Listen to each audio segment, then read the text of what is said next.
Valmik कराडची police कोठडी आज संपणार। वाल्मिक कराडला आज कोर्टात हजर करणार। खंडणी प्रकरणी कराड पोलीस कोठडी।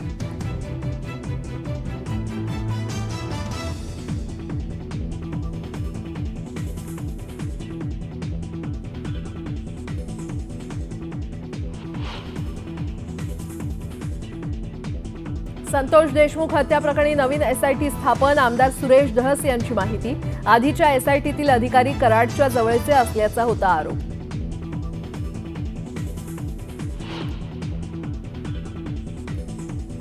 मस्साजोगचं आंदोलन 1 दिवसासाठी स्थगित। एसआयटी आणि सीआयडी अधिकाऱ्यांच्या भेटीनंतर धनंजय देशमुख यांची माहिती।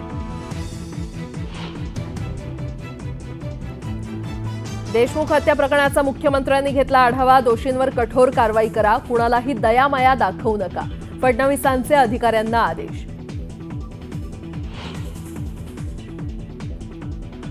पंतप्रधान नरेंद्र मोदी उद्या महाराष्ट्र दौऱ्यावर। महायुतीच्या आमदारांसोबत साधणार संवाद, तर नौदलाच्या युद्धनौकांचं राष्ट्रार्पण आणि इस्कॉन मंदिराचं करणार उद्घाटन।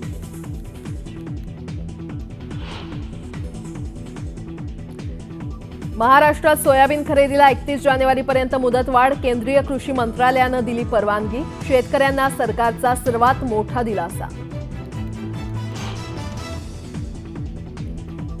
सिडको घरांसाठी डोमेसाईल अट शिथिल करण्यासह जाचक अटी शिथिल करण्याचा विचार सुरू।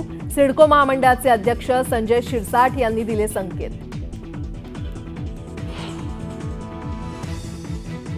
मुंबई महापालिकेच्या मुदत ठेवींमध्ये 10,000 कोटींची घट। पालिकेचा राखीव निधी 91,000 कोटींवरून 81,000 कोटींवर।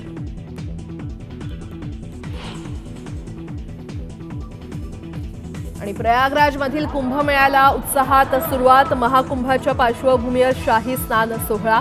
न्यूज 18 लोकमतवर दिव्य महाकुंभ सोहळ्याचं महाकव्हरेज।